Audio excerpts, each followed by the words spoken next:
Boom. As we welcome you back into another edition of Inside the Game. This is episode number 8. Jonathan Turner alongside, to my right, to your right, wherever you're watching near and far, Nathan Wangler. And, you know, Nathan, it's funny, we kind of laugh about kind of what we get to do every day. I mean, at least I get to kind of joke around about it a lot. People are like, what do you do, you know, for a living? And I'm like, well, I'm the, you know, I guess I have to start saying things like I'm the founder, right? I have to actually start to say things like that. What do you think? I think founder, director, executive, those are all good terms. I think we're professional yappers. I think that's what we are. I think we sit in rooms and talk to each other. We talk into screens, and then we want everybody else in the world to hear us talk about whatever. So I just yap all day, every day. And for some reason, it's done okay for me to this point. So here we go. I'm just going to keep yapping for another hour this morning. So enjoy. I'm not only the president and founder, I'm also a member. A member. What's that? What's that from? Remember that the Hair Club for Men guy used to always do that. Remember that he would be like, "I'm not only the president, I'm also a member." That guy. I was losing my hair, and now I don't have. I have enough hair from Hair Club for Men. Sorry. Yeah, there's Peter. We got a faithful follower, which you know, again, you know, early on in this, you're like, "Hey, man, hey, it starts with 1." And then 1 turns into 2, and then 2 turns into 3, and then 3 goes back to 1, and then 1 goes to 10. We can rest assured every morning that at least we have 1. We are guaranteed to have 1, and to this point, that has been Peter. So continuing to come back. I feel like we should just throw it. Nice. Hey, go blue. I'm switching it up today, actually. What are you going with? Alaska today? You had Alaska on yesterday. Cats. You're going Northwestern. That's an interesting way. I mean, it's a Big Ten opponent. I don't know if I'd be wearing another Big Ten opponent. I just like collecting random sports stuff. You know, what different can I wear out and about that everybody else isn't already wearing? What was that sports place back in the? I want to say it was like the late 90s. It probably was around a lot longer than Dave and Barry's. That's it. Yes. That place, you go in there like $10 to buy like $5 for a t-shirt, $10 for a hoodie. I mean, it was like cheap and do you remember those bins that they used to have? Like you would walk up to a wall and there would just be bins and you would just sort through the bins and just endless. And you just go from 1 to 1 and you're like, oh, that's sick, you know, and then you would find stuff from schools or like teams. You're like across the country or you're like, where, how did they get their hands on this? And the clearance sale was amazing when they closed down, but little did I realize at that point that meant they weren't coming back. But I, to this day, don't understand why they went. I mean, I guess retail and the internet and all that other. That's why a lot of those places went away. Well, when you're giving away name brand stuff for $5, I say name brand like school logos for $5. I can't imagine you're making a ton of money, but I like those bins kind of bring you back to like going into Walmart now and you know, shifting through the DVD section, you know, the bin for DVDs, right? Trying to find that $5, you know, Princess and the Bride or whatever DVD you're looking for. I don't know why I say Princess and the Bride, but you know, just again, it just kind of reminds me of that. And yeah, I mean, that's where you got all your. Now you go to like places like Rally House and Dick's Sporting Goods, and you know, you can't buy anything with a school logo on it for less than $90. So thanks a lot. One of those original brands that's just not around anymore. You do know there's one more Blockbuster though in the world though, right? I do. But now, actually, I think if I'm not mistaken, there's actually someone that's got one like in their own home too, right? They actually have their own like Really? Blockbuster, like kind of like setup in their own home. But I do Oh, know that is it still like in Oregon is where it's at, or like Bend, Oregon. yeah, yeah, It was actually they had a TV show that featured it. I'm gonna see yeah, if I can find. There's a couple of pictures on here, but I don't know if it was a show or a documentary. I remember watching something on it, but yeah, they've kept it open as the very last one. I'll give you a look at this, but just trying to keep it alive because obviously everything's online now. I mean, even with it's interesting. I was watching the I don't know if you remember the whole GameStop thing with the stocks and um the Wall Street was running a reverse. Oh boy, what do they call it in Wall Street? Basically, when you bet on a stock to fail, and so they had a bunch of people short. on this. Yeah. Um. Let's see what we got here. Okay. Yeah. So this is the last Blockbuster in Bend, Oregon. Part of me just wants to go there because we had a couple around me growing up, and it was just kind of like one of those things. It's like that old school feel of again, just going in and just finding just finding what you want, searching through. I feel like half the enjoyment of places like this, back when there used to be like, the movie shop or movie store or whatever, and you would go look, is just half the enjoyment was just looking.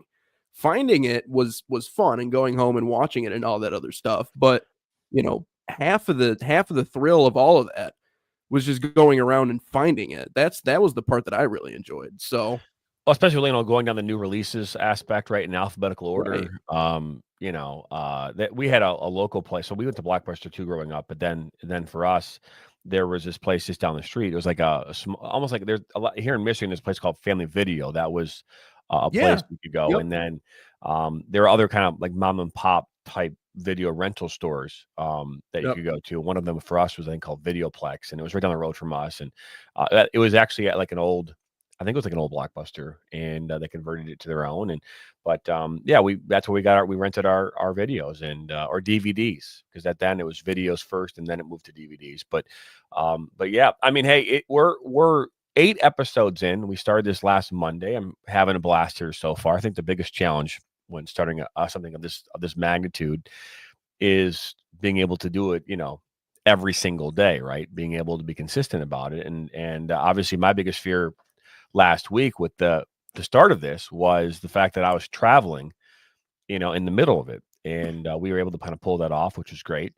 And obviously, I can't guarantee that we'll be able to do a show every single day, but our plan is to bring you a live inside the game show each and every weekday here at 9 a.m. Eastern on the National Soccer Network. And today, Nate, before we get into our main topic, we are going to talk about the greatest sports movies of all time. Rolling Stones had a top 30. We're going to take a look at the best top 30 sports movies of all time and see where they align with us on a personal level. We'll ask you and put your comments in what your thoughts are as well. Again, reminder, you're watching this right now on YouTube and Roku TV, along with Facebook, Twitter, on both our National Soccer Network and our Michigan Soccer Network. You can also listen to this on Apple Podcasts as well as Spotify, wherever you listen to your podcast. This will be available here later this morning on all listening platforms. Again, if you're first time stopping by, hit subscribe, like us, share this with your friends and family. And I'm going to put it on the screen now because we did it again yesterday. But hey, if you want to get your merch, you want to get your Inside the Game merch, all you got to do is go to the nationalsoccernetwork.com and click on the NSN store right up on the right-hand corner of the page, and you can shop your heart's desire. This will be shipped right to your door, and you can get your Inside the Game merch or any National Soccer Network merch, all available on the nationalsoccernetwork.com. And, one other thing here before we get into this, Nathan, real quick, we are hiring right now. And I've talked about this a little bit on the air here and there, but we are hiring right now. We are looking to hire over 300 people nationwide. I would say that's a pretty large target, but we are. And so if you are interested and wanting to be part of the National Soccer Network, we'll have more information about that on our website here later today. You can also check out all of our social media, Nat Soccer TV, on Facebook, on Twitter, X, LinkedIn. You can go anywhere. It's all there, but we're hiring all positions: sales and marketing, on-air talent, production, freelance writers, and so much more. So check that out on our website, the National Soccer Network, and see if you want to start your journey with us in 2025. But it's episode number 8. We are going to get into sports here in a moment, and I want to talk. I don't know if you can relate to this because you're not married, Nathan, and I to my married friends out there and non-friends, colleagues, whatever you want. Interested to know what's coming. Peers. My daughter comes home yesterday, and it's, mind you, it's January the 14th, so I have kids. My 11-year-old daughter comes home and she's like, Dad. She was crying, and I'm like, what's up, kiddo? And she's like, Dad, I asked Francis, one of her classmates, to be my Valentine yesterday, and he shared the letter I gave to him with the entire class, and they're all picking on me because of it. And I'm like, this is what I said to my daughter. I go, baby girl, something that you're going to realize, and you're realizing it right now, is that boys, men, they suck, are dumb, and they will be dumb until the day they die. That's why we die earlier. The whole thing. Yeah, I'm like, I mean, you're Francis clearly likes you, because if he didn't like you, he wouldn't want to share that with anybody. You know what I mean? Because he'd be too embarrassed. He wants all of his friends to puff him up and go, oh, yeah, that's how little boys are, right? And I go, so he probably likes you, but the thing that I was saying about this, which was interesting, is like, I'm like, as a husband, as a father, as a man, you're oftentimes find yourself in trouble, right, with your significant other, whether you're married or not, whether you're in a relationship or not. We just find ourselves in trouble, and oftentimes taking L's every day, man. Oftentimes you don't even know why you're in trouble, right? Like, you'll go through the day and go, why is she mad at me? What did I possibly do this time? And you might never know until one day it all comes crashing down in a heap. And what I mean by that is, and I can't speak for all women, I'm not going to do that. I don't want to come off as something I'm not. But for some reason, in my experience, it's not like there's this moment each day where they're like, that's what you did wrong or you didn't do right. It's like this thing where it kind of keeps building and building and building and building. And then like 6 months from now, they'll be like on that Tuesday of the 13th of whatever, you did this thing, and it just kept going. Like, why didn't you tell me the 13th on that too? Why didn't you tell me that? I would have stopped, Nope. And it doesn't come that way. It doesn't, It doesn't come. It's one of those things that's always kind of bothered me, but I wanted to share this because I'm like, girl, boys are gonna, I said, here's the thing: all boys are going to annoy you regardless of whether you're dating them or not. And then number 2, ultimately, you will find the one that probably annoys you the least, and that will become your husband. Yep. It's like, that's gonna be, like how that works. Or annoys you just enough, but yet you can't live without it. So you just, it might annoy you, but you stick with them just because, so I mean, good job as a dad explaining that, because you're 100% right. Men are just, we're a little dumb. We don't know what we're doing sometimes. We are. I mean, I have foot and mouth disease. I often say things I shouldn't say. My kids all know things they should not know, because of me. I just, I should get a shirt that says Mr. Inappropriate, because that's what I don't necessarily think about those things. But I just when I saw her crying about it, I was just like, man, I go, hey, baby girl, there's not a boy on earth that should make you cry right now. And I go, do you in fact like this young man? And she's like, yeah, I do. I'm like, I want him my Valentine. Obviously she's 11, so I take that with a grain of salt. And, but I'm like, well, then you need to own it. You like him, right? And if someone says, why? Because I like him. I want him my Valentine. Yeah. Kids are just cruel though. I know, but I'm like, remember but if you own that, too. yeah. I mean, let's be honest. I mean, Nathan, be honest, right? There were moments when we were growing up where we were embarrassed to say, "Oh yeah, I like that person." I was a bowling ball. Yeah, I mean, I was not a slim kid, so I was easy there. We're not going to get down that path, but hey, a good segue into talking about the greatest sports movies of all time. Let's get into this because I've had this conversation before. We've talked about it, not necessarily me and you, but we've talked about it as part of our platform during soccer games. Like, what's the greatest soccer movie of all time? We can talk about that too, but I want to go through these top 30 sports movies of all time. And this is a Rolling Stone a thing that I came across here, this morning, and I thought it'd be kind of cool to show this. So we'll share my screen here. I just got to find it. There it is. Okay. So we're going to share it. And here it is. 30 greatest movies of all time. This came out in 2020. So, obviously there could be some sports movies that maybe don't make the cut here. But again, I think it's important. Let's be part of this conversation. If you're listening in or watching it on YouTube, you can go right in the comments section. You can get involved in this. The one thing, obviously, you can see here right away, there are 3 people in this image that will immediately make you think of these movies, right? The first one, obviously, right there in the middle is The Miracle, right?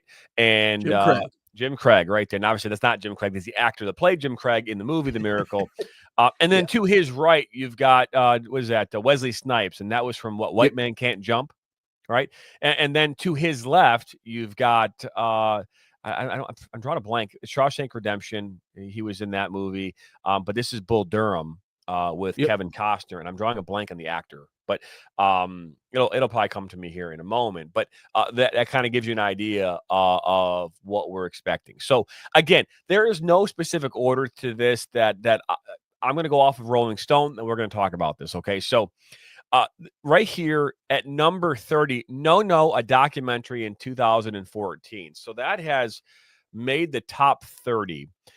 Doc Ellis, most famous for claiming that he once pitched a no-hitter while tripping on LSD. So it was a documentary back in 2014. It was called No, in regards to, Doc Ellis saying that he pitched a no-hitter while tripping on drugs. So have you watched this before? I've heard the entire story, and I've actually heard the interview multiple different times and clips of the interview, and just him talking about it and just all the different, the different elements about what exactly happened to him, during that game. And just, I got to see if I can find some of the different things that he said, because I've seen this interview a million times and I know the story, but, it's crazy. By the way, Peter comes in for the win. Tim Robbins, that's right. Tim Robbins has been in a number of good movies. Again, Shawshank Redemption is the one that I most relate to in regards to him as an actor, because again, I thought he did a fantastic job in that movie. Alongside a number of other really unbelievable actors. So that's number 30 on this list. All right, let's slide in now to 29. And again, I have nothing to do with these advertisements. So I guess free advertisements for anyone on this page. So we'll scroll down here to number 29, which is a golf movie coming out in 1996. Probably the most frustrating ending to a movie in the history of mankind. Tin Cup, Kevin Costner. I mean, everyone who is a golfer just understands the level of frustration when this meltdown happens on hole number 18, the one in which this man cannot, for the life of him, hit the green without it going in the water. And it ends with him having what I think a 13. Was that the 13 is what his, they're not going to remember who won the Open, but they're going to remember that 13 that you got on hole number 18. But Don Johnson, Kevin Costner, Rene Russo, all of them in that movie. Again, Kevin Costner is also in Bull Durham. That is going to be on this list. Again, we saw the picture already, so I'm going to assume it's somewhere in the top 30. But have you seen the movie? I have not. No, this is one of the ones I haven't seen. It did come out when I was born. I was actually born in 96. So I've seen a lot of different sports movies. This is one I have not. Wow.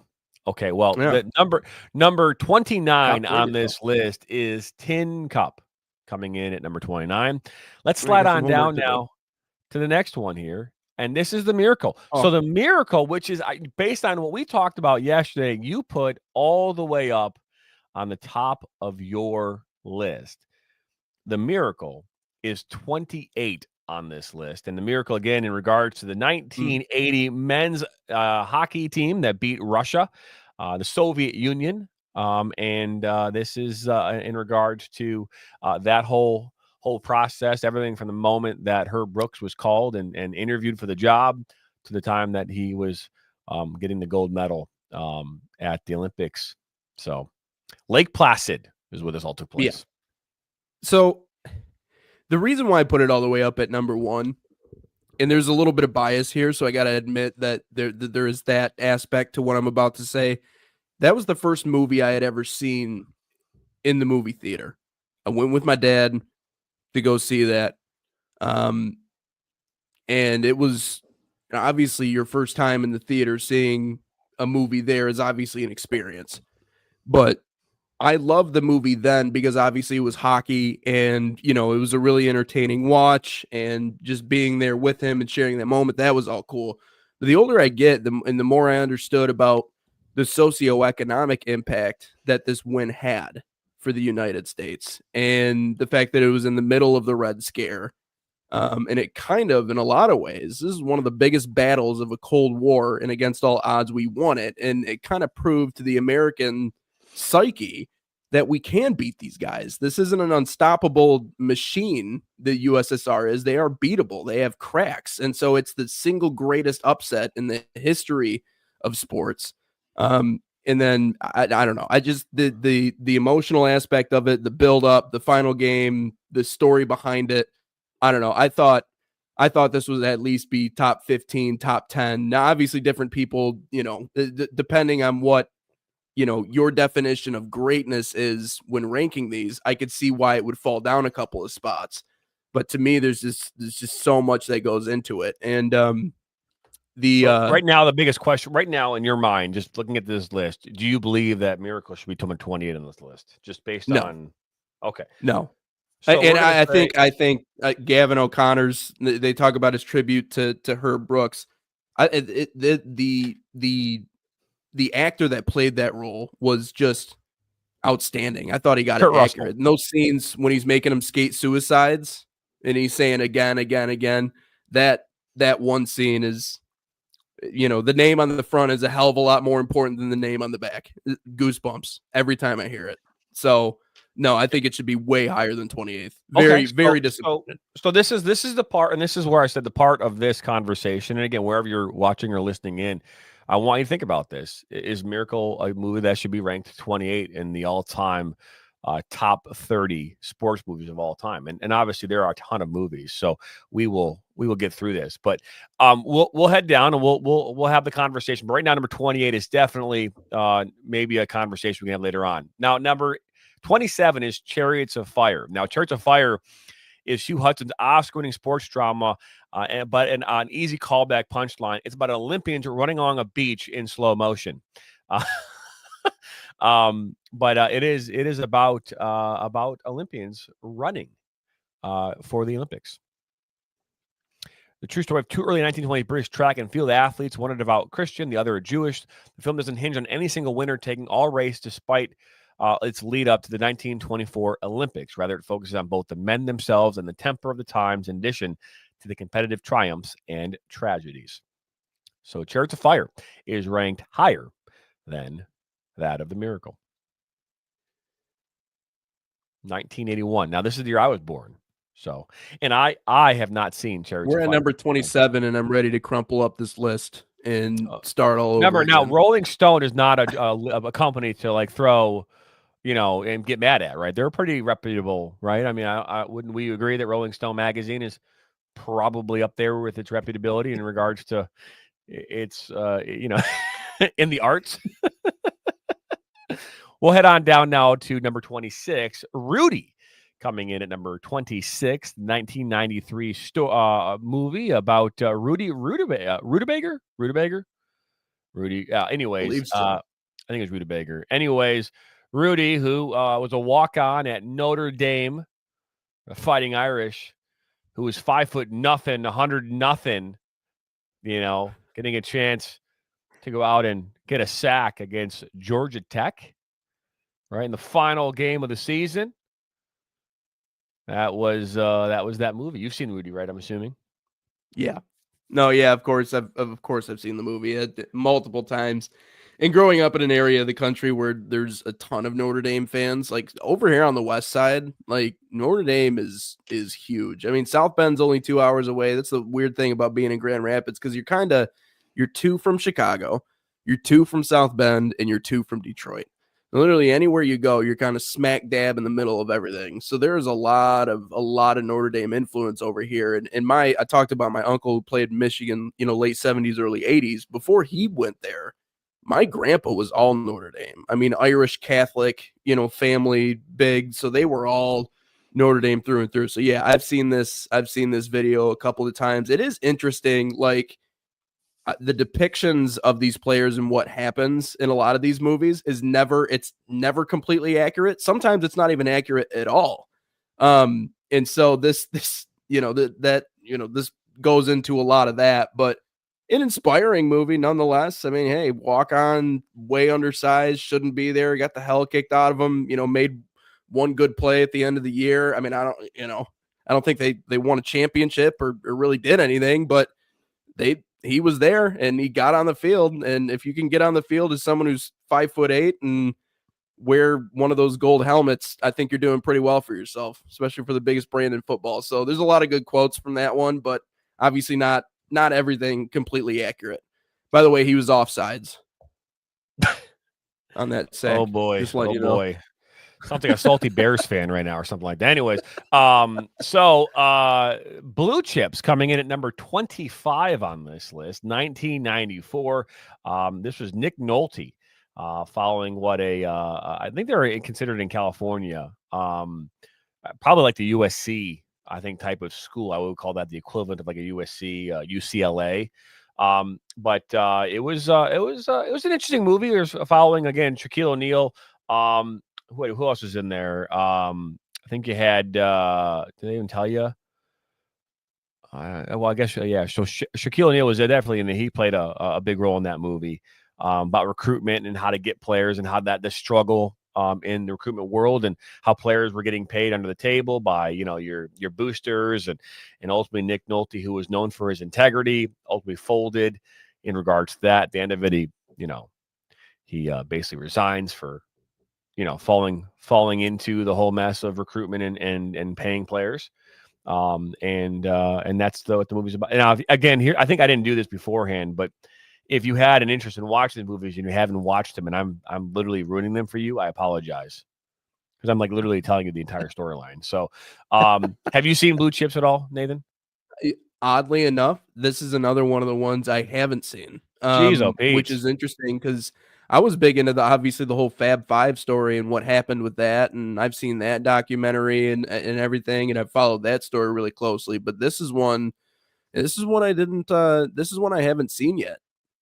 Well, I would recommend it. It's a pretty good movie. So, I mean, I know a little bit about the story, but just haven't seen the movie. But it is interesting how even coaches with the highest integrity can fold eventually. And I feel like we've seen that. That's a common thread in college sports. So number 24 on this list is Any Given Sunday. By the way, I as the more and more I see this list, most of these movies deserve to be in the top 10. So I'm very interested to see what the top 10 looks like, because I almost feel like this is like best to worst, in my opinion. Because Any Given Sunday, I mean, if you are a football fan, it has everything you want in in a movie. It's got the hard hitting. It's got, the guy loses an eyeball in one of the last scenes of the movie. You've got a quarterback and Dennis Quaid, the oldie, getting hurt, and the new rookie coming in, and doing his thing. You've got Cameron Diaz, Jamie Foxx, who's the young quarterback. You've got Al Pacino, who's the historic coach, who's just done a fantastic job in his career. It's just got every aspect, the inner workings of the management all the way down to the coaching. You've got assistant coaches who are vying for head coaching roles and all these different things. It's got a lot of meat in it. This deserves to be way higher than 20. I think for that one quote in the movie, that life is a game of inches, that whole speech, for that one reason, I think it should be one of the greater ones. It should be further up on the list. I agree with you. Him playing that role, Al Pacino, as as the coach of that team. Yeah, there it is at the very bottom. I mean, it's just he absolutely nailed that role.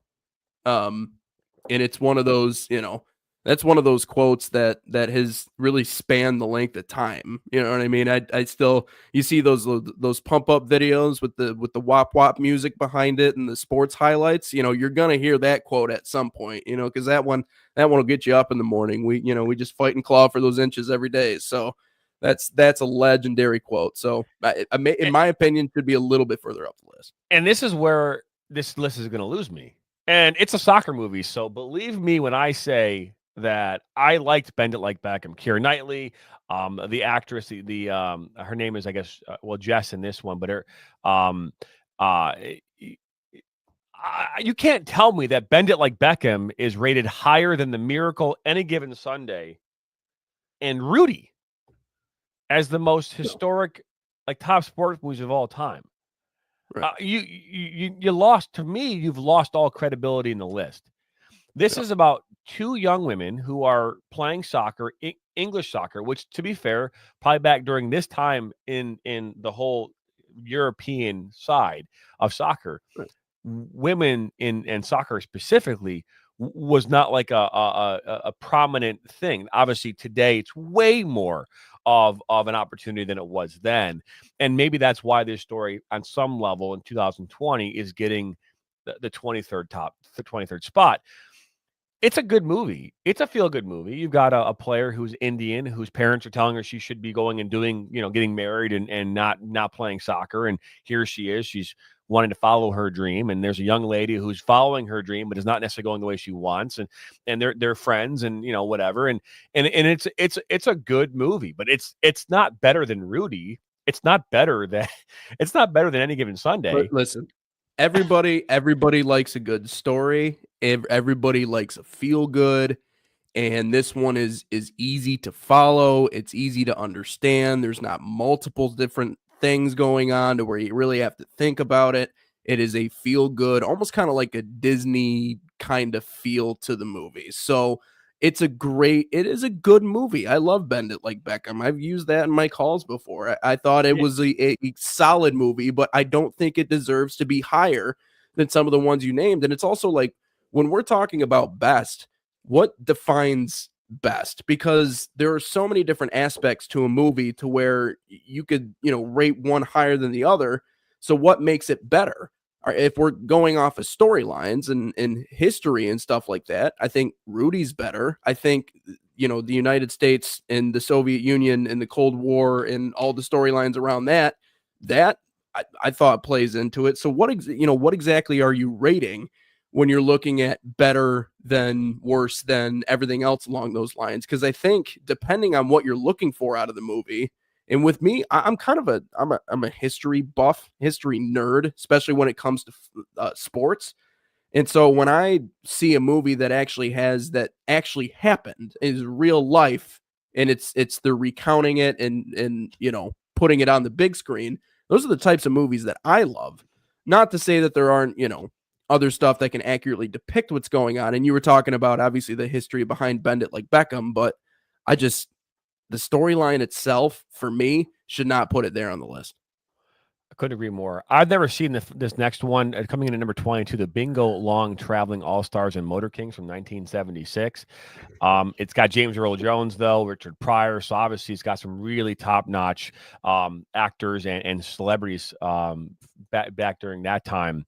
Billy D. Williams is in there as well. So a lot of really, really good actors. I haven't seen it. I don't have an opinion on this one. So we're gonna move along down to this next one here, which is Victory from 1981. This is based on the Hungarian film Two Halves, Half Times in Hell. This movie, I believe it regarding Sylvester Stallone, Michael Caine, and Brazilian superstar Pele as POWs who use a match against the Germans as an opportunity to escape from the confines of prisoners of war. So I have not seen this movie either. I might have seen some clips of it, but it is a soccer movie. But I have not actually seen this movie. So again, do not have a opinion, but I guess need to watch it now based on that. So we'll keep on going here for the sake of time because it's already 9:36. So The Big Lebowski. Now, The Big Lebowski is a bowling movie. John Goodman's in that movie. Again, I don't know if it so much emphasizes as a sports movie. I feel like bowling is kind of like an underlying part of the movie where like they're going to the bowling alley and they're playing in their league and there's some underlying tones of it, but it comes off more of like not a mobster, but kind of like that criminal kind of, up to no good kind of movie. But they say alley ambience, team camaraderie between frames, taunts, and fetishistic equipment maintenance. I mean, it just kind of. I don't know if I agree with this, but it was a good movie. I liked it. I think Tara Reid was in that movie too, if I'm not mistaken. Yeah, I mean, I guess there's sports in the movie, so I guess it would be considered a sports movie. I thought it was entertaining, but again, going back to what defines better than the other, I would have to meet the individual that made this list. Maybe we could bring him on the next show. Maybe we can line that up. Maybe. The next one, number 19, is The Natural. Now, The Natural, I would argue, one of the best baseball movies of all time. I would put it up there as one of the best baseball movies. This one, Robert Redford, who's obviously a very good actor, playing kind of this uncharacteristic baseball player. But again, back then, when this movie was filmed in 1984, but I think it was in the early 30s, or early 1900s.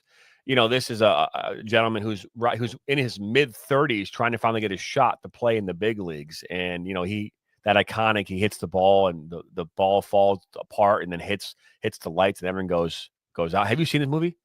Yeah, no, that's another one of my favorites. I believe my grandmother, I think, had it up at the cottage. So it's one of those ones you just kind of pop in. I think she had a rotation of like 10 different movies. I think Chicken Little was another one. Nice. Chicken Little, Homeward Bound, The Natural, just the most random collection you've ever seen in your life. But that was one of them. I actually tried to carve my own bat at one point. That did not go well, but I certainly tried it. I didn't end up hitting any home runs. Deep foul ball is no home runs though, but that's one of my top baseball ones. Not my top baseball one though. Okay. I said what I think what I said is one of the top, I think one of the top baseball movies. Obviously there's a ton. The Wrestler coming in at number 18. Now The Wrestler is from 2008. It follows Mickey Rourke, the Ram Robinson, an ex-superstar who gets beat to hell whenever he entertains. It just follows kind of like how he gets beat up and his kind of personal lifestyle and personal life. It also, I believe, has what's her name? I don't know if we actually list her name in here or not. I'm drawing a blank. You maybe know. She was also in My Cousin Vinny. I'm just drawing a blank on her name, but either way, this is Marissa Tomei. That's who it is. Yeah, there you go. But so this was a good movie to watch. Again, Yeah. We'll have to go down the list and keep going here because I'm interested to see North Dallas 40. That's obviously a movie, a football The movie about the person Dallas who made this Cowboys. list is 65 years old. Has to be. Has to be. North Dallas 40 came out in 1979. It follows the Dallas Cowboys. It's a down and dirty sports drama, does double duty as a broad satire as it delves into the corrupt underbelly of professional football, the drugs, the sex, the backstabbing, and the bureaucratic incompetence. So, starred Nick Nolte, and a number of other. I've never seen it.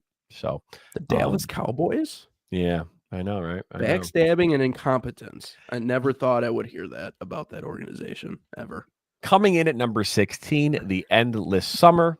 Again, have not seen this one either. Coming out again in 1966. I probably will not watch this one ever. I don't even have an opinion on this one. It doubles a mini history. My dad wasn't even born in 66. So my dad was. My dad was born in 1948. So, but okay. Fat City, 1972. Never heard of this movie in the history of mankind. Stacy Keach, Ernie, John Huston's fatalistic film about the relationship between the down and out alcoholic boxer Billy, and Ernie, the young and up and comer Jeff Bridges. Okay. We're gonna keep rolling down this one. 15. 14 is Murder Ball. It's all the makings of another rote, feel-good documentary. Quadriplegic athletes find purpose in the thrill of competition, but what makes Murder Ball so named for the brutal sport of a wheelchair rugby? It focuses on a great film that it skips all the gooey, inspirational bullshit instead of chronicling the burgeoning bloody rivalry between the U.S. and Canadian teams. I've never heard of Murder Ball, coming out in 2005. Wheelchair rugby? That's what it sounds. Yeah. Hold on. Well, yep. You're going to have to. Okay. 13 is Hoosiers. So 13 is Hoosiers. Now, I would agree with it being, in the top 15. I would argue that Hoosiers, even though it's loosely based on a team in Indiana. It is not based on a true story. It's based on a small town team that happened to make a long playoff run. They said kind of similar playoff team, but based in the 1950s. Gene Hackman. It is a really good movie. Inspirational. It's got a lot of the feel-good moments in it. Have you seen Hoosiers? I have, and here's why this is one of the more accurate ones on this list. Okay, I'll finally give this list a little bit of credit. I believe this one deserves to be up here. And I think, number one, I thought the storyline was great. I thought the acting was perfect. I thought everything around it, dramatic nuance, emotional sophistication, screw that. I agree. You just want to be moved beyond all reason. I agree with that. It's a very inspirational story. Also, I think it ties into the landscape in Indiana. Like football is in the South, that's basketball in the state of Indiana. They live, breathe, and die. And as someone that has actually done play-by-play in the playoffs in high school basketball in Indiana before, I can tell you that's one of the best venues you could ever go to. I don't care if it's a Division 5 school. They're going to pack it out. They're going to be loud. They're going to be rowdy. It's the world in Indiana, which I absolutely loved when I got to be a part of it. So I think that part of it is accurate too, despite not being a true story, obviously. Correct. Moving on to number 12, The Pride of the Yankees, 1942. I've never heard of this one either. I'm sure that there are people that have a lot of pride in the Yankees. Based on power hitter Henry Lou Gehrig, who was one of the best to ever don the Yankees uniform. And thanks to this movie, every generation who came after the Iron Horse heyday pictures Gary Cooper when you say his name. So I do not picture Gary Cooper when they say his name. So I cannot agree with that statement. But I'm sure this movie was great in its own right. But I've never heard of it and I've never seen it. So we're going to move on. As we now go, White Men Can't Jump, number 11. So White Men Can't Jump, that's obviously a good movie. Woody Harrelson, Wesley Snipes. It's a good, solid movie.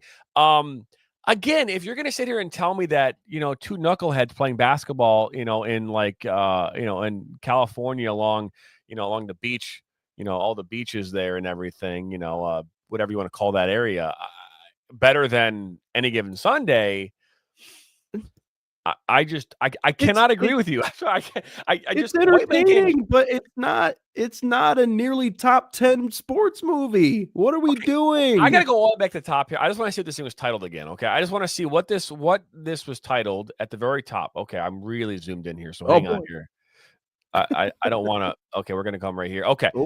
30 best sports movies of all time. So they are quantifying this as the 30 best sports movies of all time. This came out on August 12th of 2020. So these aren't like movies from like 19, all from like 2020 to now. And again, it was written by, I don't know, a handful of writers. I do not agree with White Men Can't Jump beating Any Given Sunday, beating The Miracle, beating Rudy. I mean, okay, beating Bend It Like Beckham. I don't think I can even say it should be beating Bend It Like Beckham, to be fair. But I mean, maybe it was funny and entertaining. Maybe it did great at the box office when it came out, and maybe that's what they're rating. Maybe they're combining all those different factors. But great? No, that's now. I'm sorry. That's next movie. Kind of a joke in my mind. We talked about this with the previous Hoosiers, right? Hoosiers being the 13 on this list, right? Friday Night Lights being 10.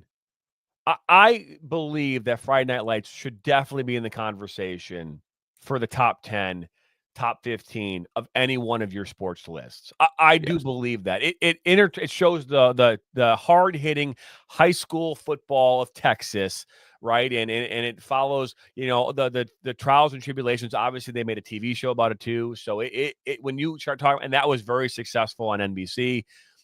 So you look at that. This movie is iconic. Again, Peter Berg, who's had done a great job directing many movies along the way. Based in Odessa, Texas. Billy Bob Thornton was the head coach. As a matter of fact, the same wife in that movie was also the same wife in the TV show that was on NBC. I don't know if you knew that or not, but yeah, this is members at Full Hearts. Was it Clear Eyes, Full Hearts Can't Lose? Isn't that what they used to say in that show? Okay. Anyways, I do agree with hot dogs, apple pie, and Chevrolet. It combines all those four, and so that's why I think people love it. So I'll definitely put it in the top 10. Cool. All right, moving on here. Brazil's Ayrton Senna became a national hero in the photogenic face of the Formula One circuit in the 80s and 90s before an accident at the San Marino Grand Prix in 1994, which ended his life. So this movie, based in 2010, follows that story of the national hero from Brazil. So this is a race car driving movie. I have never seen it, which is not uncommon on this list, because it seems like I've not seen quite a few of these movies. And I'm a big movie person, so that's saying a lot. Have you seen this movie? I have not. Yeah, I was going to. Okay, we're top 10. Moving on. It's in the top 10, though. When We Were Kings, 1996, Leon Gass flew to Zaire in 1974 to shoot the Muhammad Ali George Foreman Rumble in the Jungle fight that spent over 20 years chasing the money to finish his film. So, blessed with the benefit of 2 decades perspective, his Oscar-winning documentary is pretty much the definitive last word on the legendary bout. I mean, Muhammad Ali, the movie with Will Smith, was not a documentary. That was, a biopic. I would argue, again, I'm curious where we go from here. I want to hold off on this one, because if the Will Smith biopic is in this list from 8 down, then I won't have as many questions in my brain right now, or questions that I have. So I want to go further, if you don't mind there. Okay. Yeah, go ahead. Let's slide on down here. Slapshot. It's a hockey movie. This is about the down and out. I mean, Slapshot was a good movie. I would put this up there with Bull Durham as far as kind of like the comedic aspect and that meets the brutality of the sport, right? Well, even though I don't know if say Bull Durham was brutal, but I think you get my way of talking about this movie and kind of discussing it, but describing it. So Nancy Dowd, this is, I mean, I believe they don't actually name I think Rob Redford was he in this one? I think who was in this movie? Paul Newman. That's who. Paul Newman was in this as a player coach who resorts to questionable, often violent tactics. This is almost kind of like the Flint City Tropics, right? With Will, Yeah. right, with Will Ferrell, right? What was that movie called? Was it called the Semi-Professional, right? Semi-Pro? Yeah, Semi-Pro. Yep. Yeah. That was that I would consider that more equivalent to this, but that's in the top 7. Well, yeah. Another one I haven't seen this is an old one that I haven't seen. I thought you would have seen it is that an accurate depiction of the old brand of hockey, which I think was funny in and of itself. But again, from a comedy perspective, I'm starting to get the feeling that comedy is something that rates pretty high on what these people were rating, because I've seen some more comedies towards the top of this list. So I feel like to the fringe non-sports nerd, not the people like you and me, maybe a lot of these movies would be more popular. So again, if we're going off of ratings and impressions, not that they had that with, back then, but these movies have gotten a lot of impressions because of that comedy aspect. I'm just saying, I'm seeing a trend with a lot of these. And again, it continues with this one at number 6 with Bull Durham. That's kind of the way we're trending right now. So Bull Durham is number 6 on this list. And again, we talked about that he was in Tim Robbins was in the initial picture for this article. Actually, he's right there on your left. Kevin Costner, again, I was just talking about this. I think that Slapshot kind of follows that same kind of feel, right? Got this comedic aspect to it. Yeah, it's ranked number 6 on this list. Let's keep going here because I really do want to get into my opinions about this list as a whole. Caddyshack, number 5. Now, Caddyshack, have you seen Caddyshack? Yes, once. But to put and Caddyshack in by its own rights is a great movie. It's up there with Christmas Vacation. It's up there with with all of them. National Lampoons. I put it up there with all of those movies. Yeah, but I don't put it in the category of the best sports movies of all time. Okay, no. Let's keep going here.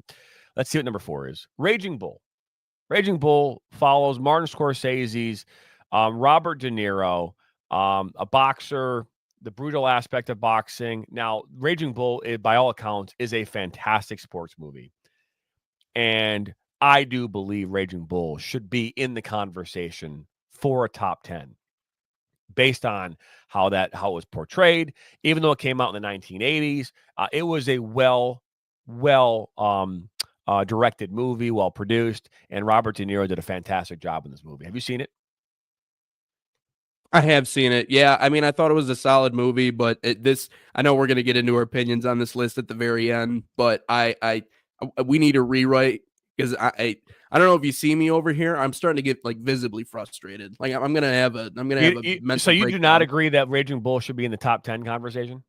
I just think there's a lot of movies missing that have not even been listed. Correct, and I'm gonna be very curious about that. I think it's a top 10. I'm not gonna say it's not, but there's a few. No, I'm not gonna say it's a top 15, but I'm not. Anyways, we'll get to that. Okay, number 3, The Bad News Bears, following the same theme. Right now, Bad News Bears is a great movie. It's comedic. It's about young kids who obviously want to play baseball, and you had a number of Walter Matthau playing the beer guzzling single guy over seeing latchkey children. It was a good movie, and they made a Bad News Bears too. It was good.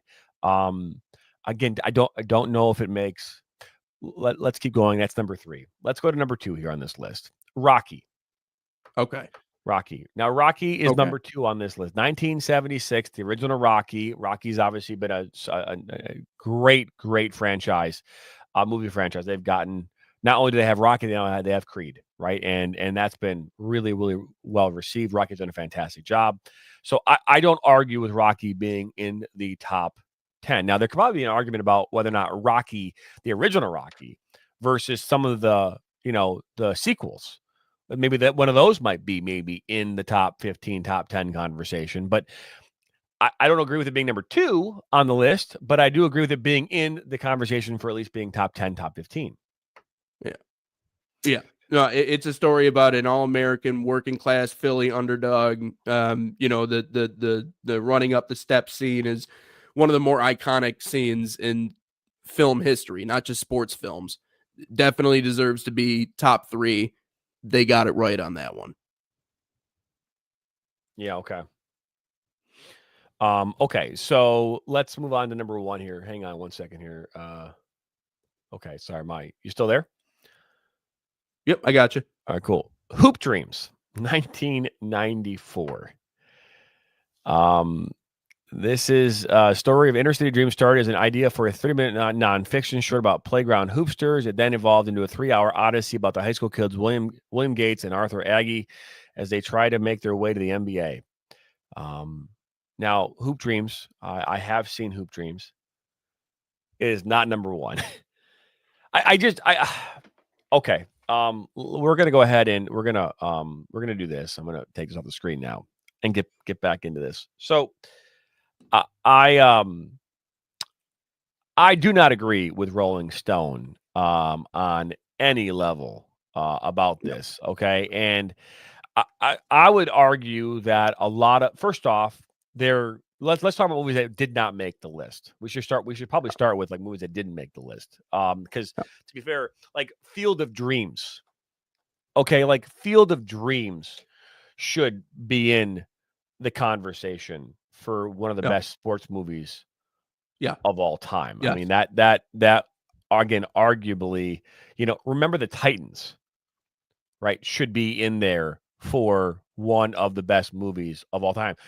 I would argue that The Blind Side would be a movie that you could probably say is one of the best movies of all time. I'm gonna hit you with one right here. You're gonna make a top 30 list. And you're gonna look me dead in my eyes and tell me with a straight face that The Sandlot doesn't make it on that list. The Sandlot. And if you're following the comedic lines, I'm sorry. That fireworks scene is one of that gets me fired up. Okay, that gets me ready to run around my neighborhood with an American flag draped on my back and nothing else but that American flag. That is I know. And if you're gonna tell me that make a top 30 without The Sandlot. So Caddyshack makes it in, but why not Happy Gilmore? I feel like Happy Gilmore is equally as a good of a movie as Caddyshack, and probably did way better too, like in theaters. But The Sandlot's a great one, right? I mean, there's Space Jam. Everybody loves MJ. Everybody loves MJ. I'm not gonna say Space Jam. I mean, Moneyball. Goat. Moneyball is a good movie. The Foxcatcher, Coach Carter. I mean, you had The Rock. Carter, yeah. What was the movie with The Rock where he was helping those kids? Wasn't he playing? He was like pro ball? He wasn't playing football, but he was helping the kids. I can't think of the movie off the top of my head, but I mean, dude, there's, yeah. Hey, you're a soccer guy. How about Will Smith kicking and screaming? Well, there was. What about the bench warmers? Only had Bend It Like Beckham, but what about the movie about the women's baseball league? Right? I mean, a league of our own. Yeah, league of our own. I mean, that wouldn't that be? I mean, that was like an historic, okay. Well, so I'm looking at another list right now.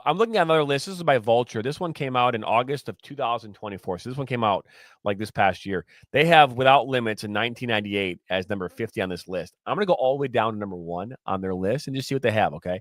And number 1 on their list is Hoop Dreams.